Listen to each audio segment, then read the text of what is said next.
Let's talk now about what to do with the dollar, especially for teenagers and for kids. This is really important because this is one of the best places to start when you're like 15 years old, mid-teens. This is a great place. What to do with the dollar. Now, here's the tendency on attitude, because attitude determines so much of our lives. What difference does it make if a child has $1 when you ask what should he do with it? It's only a child and it's only $1. But see, here's where it all begins. Your financial journey begins with what you do with the first $1. That's where it begins. Now, sure, you can do the wrong things and finally correct that and get on a better path, but it all begins on what you do with your resources. Jot this phrase down. It's one of the best for the weekend. Here's the 2 challenges of life. Number 1, the development of our full potential. That's challenge number 1. Challenge number 2 is the wise use of all our resources. That sums up life in general. The development of all of our potential and the wise use of all our resources. One of our resources is time, and we talked about that. Now we're going to talk about the wise resource called money. And let me share with you now a little plan. Because when I met Shof, and he asked me about my financial condition, he said, how much money have you saved and invested the last 6 years? And I said 0. He said, not a good number. Here's what I told him. If I had more money, I'd have a better plan. Now jot this down, because here's what he said. If you had a better plan, you would have more money. Next key phrase, it's not the amount that counts, it's the plan that counts. So let's start with something now as seemingly as small as $1. What should you do with it? Here's what we teach, teenagers especially. You should never spend more than 70 cents. Never spend more than 70 cents of each dollar you earn, or each dollar that comes your way, by gift or by labor. Now, you've got to have some plan what to do with your dollar. I've developed this little plan simply for suggestion, and then you've got to do the rest to revise it and do whatever you want to with it. But here's what I teach. Never spend more than 70 cents. You got to pick something, some number. This is the best one I could figure out. Now we've got another 10 cents, and another 10 cents, and another 10 cents, which is the 30 plus the 70, which is the full dollar. So we spend nothing more than 70 cents. Now what do we do with the other 30? Here's some of the most important information. 10 cents is for charity, or for church, or whatever worthy projects you think you might engage in. Here's one of the best things to teach kids, generosity. Because first we're going to teach abundance, to provide more than you could use for yourself. The be fruitful philosophy means to produce more than you need, so you have more than necessity. You have some to share. Some churches teach a 10%, a tithe they call it, which is fine.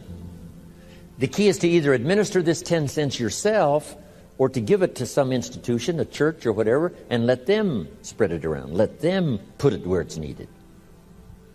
Now, if you're going to give to some charity or church, you must let them take you on the tour and show you where it goes.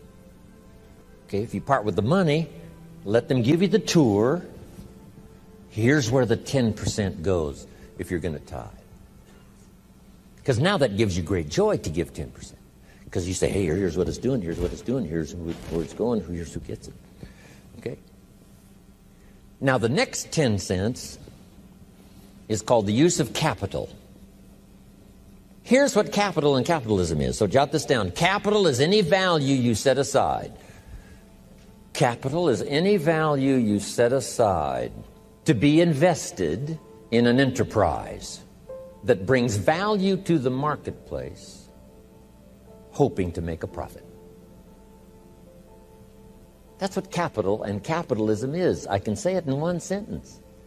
Capital is any value you set aside to be invested in an enterprise that brings value to the marketplace, hoping to make a profit.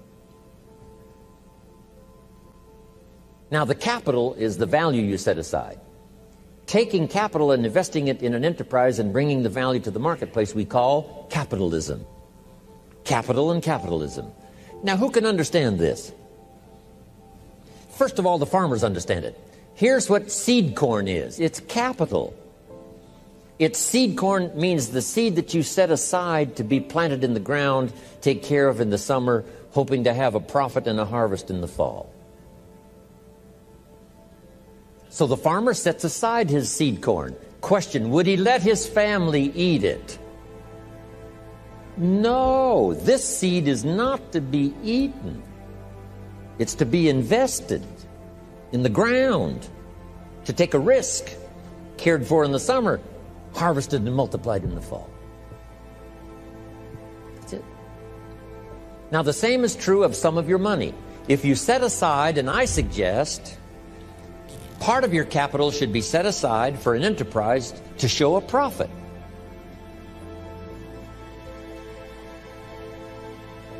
And we can teach kids the early fundamentals of capitalism.